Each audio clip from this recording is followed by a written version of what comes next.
అప్పుడు ప్రభుత్వం ఇచ్చేసినప్పుడు మొత్తం సవ్యంగా ఇచ్చేశారు, 45 హెక్టార్లు ఇచ్చేశారు భూమి. ఇస్తున్నప్పుడు దాంట్లో ఈ dispute between forest department and revenue డిపార్ట్మెంట్లో 45 హెక్టార్లు మీద మాదా ఉంది. ఇది 1962 నుంచి దాంట్లో ఒక 10 ఎకరాలు 12 ఎకరాలు పట్టాలు కూడా ఇచ్చేశారు. అప్పుడు సక్సెసివ్ గవర్నమెంట్స్ అని 1980 దాకా ఇచ్చుకుంటూ వెళ్ళారు. దీంట్లో వైలేషన్ ఉంది లేదు, 45 హెక్టార్లు డిస్ప్యూటెడ్ ఆల్రెడీ వాళ్ళు ఇచ్చేశారు, రెవెన్యూ శాఖ ఇచ్చేస్తుంది. మిగిలిన 11 ఎకరాలు 49 సెంట్లు మటుకు రైతుల దగ్గర తీసుకున్నారు. అది ఇది వర్క్ స్టార్ట్ చేసేటప్పుడు ఇది ప్యూర్లీ రెవెన్యూ ల్యాండ్ కింద ఉంది, ఫారెస్ట్ ల్యాండ్ కాదనేది. పని చేసేటప్పుడు ఇది డిస్ప్యూట్ బయటకు వచ్చింది. అది నేను ఛార్జ్ తీసుకున్నప్పుడు నా దృష్టి, నేను అప్పటి నుంచి దీని మీద మాట్లాడుతూ ఉంటే ఇది నేను మొత్తం పరిశీలించడానికి వచ్చాను ఈ రోజున. ఇది మేము ఏం తెలియజేసామంటే కేంద్ర ప్రభుత్వానికి కూడా ఇది మీరు సార్ట్అవుట్ చేయండి, ఒకసారి మీరు కూర్చోబెట్టి ప్రిన్సిపల్ సెక్రటరీ, చీఫ్ సెక్రటరీ గారికి ఫారెస్ట్, అలాగే రెవెన్యూ సెక్రటరీ గారికి ఇలా కూర్చోబెట్టి మంత్రివర్గం కూడా తెలియజేసాం ఈ చిన్న డిస్ప్యూట్ ఏదైనా ఉంటే కరెక్ట్ చేయమని. ఇది ఏమైపోతుంది, నేను ఈ సైజ్ ఆఫ్ ద ప్రాజెక్ట్ చూసినప్పుడు నాకు ఒకటే అనిపించింది, ఆఫీసుల్లో కూర్చొని రివ్యూ చేయడానికి, సైట్లో కూర్చొని రివ్యూ చేయడానికి, ఒకవేళ ఏదన్నా ఒక వైలేషన్ ఏదైనా ఉన్నా కానీ యాజ్ ఆన్ టుడే నాకు ఇది డిపార్ట్మెంటల్ ఇష్యూ, అది సార్ట్అవుట్ చేసుకుంటే అసలు అది కూడా ఉండదు. బట్ నాకు అనిపించిందంటే ఏమాత్రం ఇష్యూ లేకుండా ఈ స్థాయికి ప్రాజెక్ట్ని తీసుకురాగలిగారంటే నిజంగా they have done a commendable job. Me team చాలా అద్భుతంగా చేశారు. ఇది అంటే సైజ్ ఆఫ్ ద ప్రాజెక్టు అంటే నాకు మొత్తం చూస్తూ ఉంటే మనకు భారతదేశంలో ఈ స్థాయి ప్రాజెక్ట్ ఎక్కడ లేదు. అమెరికాకి ఎక్కడ వెళ్తే హూవర్డ్ డ్యామ్ చూస్తే నాకు అది ఆ స్థాయికి అనిపించింది, చాలా ఓవర్వెల్మింగ్ అనిపించింది, చాలా అద్భుతంగా చేశారనిపించింది. దట్టు షార్టెస్ట్ టైం పాసిబుల్, చాలా అత్యంత తక్కువ వ్యవధిలో చాలా అద్భుతంగా నిర్మించారు. ఇది ఇట్స్ గ్రేట్ వర్క్. మొత్తం అన్నీ చూశాను, మొత్తం లోపలంతా. ఇది భవిష్యత్తులో కూడా ఇందాక మన జనార్దన్ రెడ్డి గౌరవ మంత్రి జనార్దన్ రెడ్డి గారితో కూడా మాట్లాడుతూ ఇది భవిష్యత్తు మన కలెక్టర్ గారులు ఇద్దరితో మాట్లాడుతూ ఉభయ జిల్లాల కలెక్టర్ గారులతో మాట్లాడుతూ ఉంటే ఒకటే అనిపించింది, దీన్ని భవిష్యత్తులో ఇంక్లూడింగ్ ఫారెస్ట్ డిపార్ట్మెంట్తో కూడా నేను మా ఉన్నతాధికారులతో మాట్లాడి ఇది చాలా గొప్ప సైట్ సీయింగ్ ప్రాజెక్ట్ అయిపోద్ది ఇది.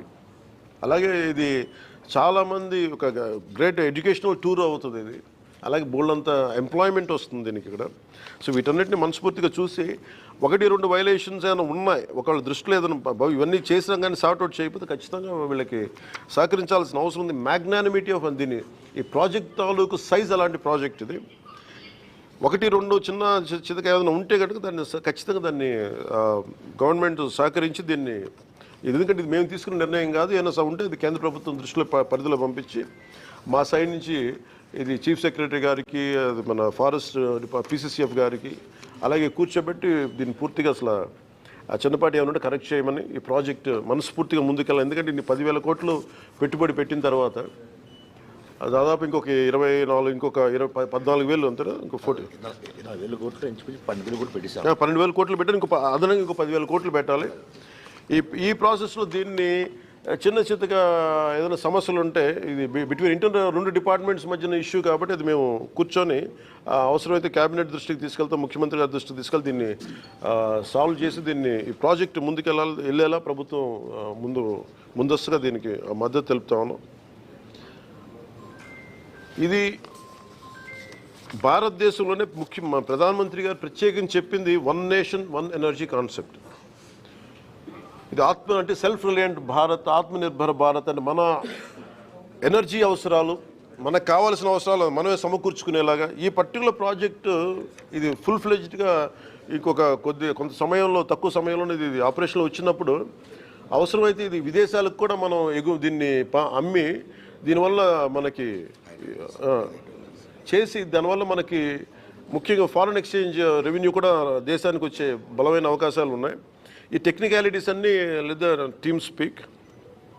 అందుకని మనస్ఫూర్తిగా మీ అందరికీ ఇక్కడికి వచ్చినందుకు ఇది ఒక కర్నూలు మన నంద్యాలకే కాదు, ఆంధ్రప్రదేశ్కే కాదు, భారతదేశానికి ఇది చాలా అద్భుతమైన పేరు తీసుకొచ్చే ప్రాజెక్టు. మనస్ఫూర్తిగా మీ యాజమాన్యానికి ధన్యవాదాలు తెలుపుతా ఉన్నాను. Any corrections we are here to any dispute ఏదన్నా ఉన్నా కానీ మేము మీకు మనస్ఫూర్తిగా సహకరిస్తాం. అలాగే దానికి ఏదన్నా 1-2 నేను కోరుకునేది కూడా యాజమాన్యానికి కూడా ప్రత్యేకించి మీరు చేస్తున్న ప్రాజెక్ట్స్ ఇక్కడ అంటే మీరు ముఖ్యంగా మీ ఇది కార్పొరేట్ సోషల్ రెస్పాన్సిబిలిటీ కింద మీరు చేస్తున్నామని కానీ ఇక్కడ విలేజెస్ సంబంధించి ముఖ్యంగా ఈ ఆర్గానిక్ ఫార్మింగ్కి ఇక్కడ యువతకు కూడా కొంచెం అవకాశాలు మరింత కల్పించండి.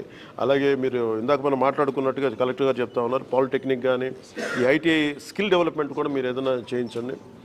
అలాగే ముఖ్యంగా రైతాంగానికి ప్రత్యేకించి మేడం చెప్తా ఉన్నారు ఇక్కడ ఆవు సంతతి తక్కువ ఉందని చెప్పేసి మీరు కొంత గోకులాల మీద కొంత ఆవులు సంతతి పెంచేలాగా మీరు కొంచెం సహకరించిన స్థానిక గ్రామాలన్నింటికీ కూడా. I think that one request I have. అలాగే మీరు పిల్లలకు కూడా స్కూల్ పిల్లలకు కూడా కొంచెం అదనంగా మీరు అంటే ఇదేది మేము మిమ్మల్ని రిక్వెస్ట్ చేసేది తప్ప అంటే మీరు ఇష్టంతో చేయాలి తప్ప ఇది మేము బలవంతంగా చేయించేది కాదు. And we request you more అంటే ఎందుకంటే మీరు ఫస్ట్ ఆఫ్ ఇట్స్ కైండ్. ఎందుకంటే ఇట్లాంటి ప్రాజెక్టు అంటే రాళ్ళు రప్పల్లో అంటే మీరు చూడండి ఒక వ్యక్తి ఏదో పని మీద వెళ్తా కూర్చోబెట్టి హెలికాప్టర్ రాళ్ళు రప్పల్లో ఆయన ఒక 10,000 మందికి ఉద్యోగం చూడగలిగాడు. ఒక 40,000 మందికి ఈ రోజున చూస్తే నాకు చాలా ఆశ్చర్యం వేసింది. ఎక్కడో అసలు దారి కూడా లేదు, హెలికాప్టర్ అసలు దారి ఏం కనిపించలేదు. కానీ 40,000 మందికి దాదాపు భవిష్యత్తులో ఇంకొక 10,000 మందికి డైరెక్ట్ ఉపాధి కల్పించడం, ఇవన్నీ రాళ్లలో రప్పల్లో ఇంత ఉపాధి అవకాశాలు చూసినందుకు మనస్ఫూర్తిగా గ్రీన్కో కంపెనీ యాజమాన్యానికి మనస్ఫూర్తిగా నా ధన్యవాదాలు హోల్ హార్టెడ్లీ. అంటే ఈ ప్రాజెక్ట్ నేను ఇందాక అడిగింది ఏంటంటే అందరినీ మా పేషెంట్ కూడా అడిగింది అసలు ఈ ప్రాజెక్టు దీన్ని ఏం చేస్తే ప్రాజెక్ట్ నాకు అర్థమయ్యే మామూలు భాషలో చెప్పండి. నాకు ఈ మెగావాట్లు గిగావాట్లు నాకు ఎందుకు కొంచెం అర్థం కావడం కొంచెం ఇబ్బందిగా ఉంటుంది. అంటే నేను ఒక ఇంట్లో కూర్చొని నేను లైట్లు వేసుకుంటే నాకు ఎన్ని ఇంట్లో లైట్లు వెలుగుతాయని అడిగితే 43 లక్షల ఇళ్లల్లో ఒక 200 యూనిట్లు చొప్పున రోజుకి వాడుకుంటే 43 లక్షల ఇళ్ళకి ఈ ప్రాజెక్టు డైరెక్ట్ పవర్ ఇవ్వగలదు.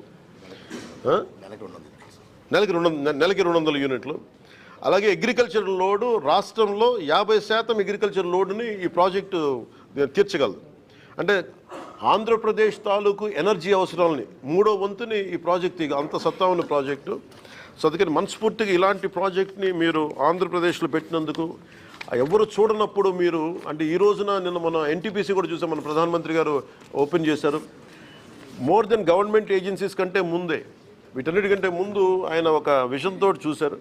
అది మనస్ఫూర్తిగా చలమశెట్టి అనిల్ గారికి మనస్ఫూర్తిగా నా ధన్యవాదాలు తెలియజేసుకుంటాం.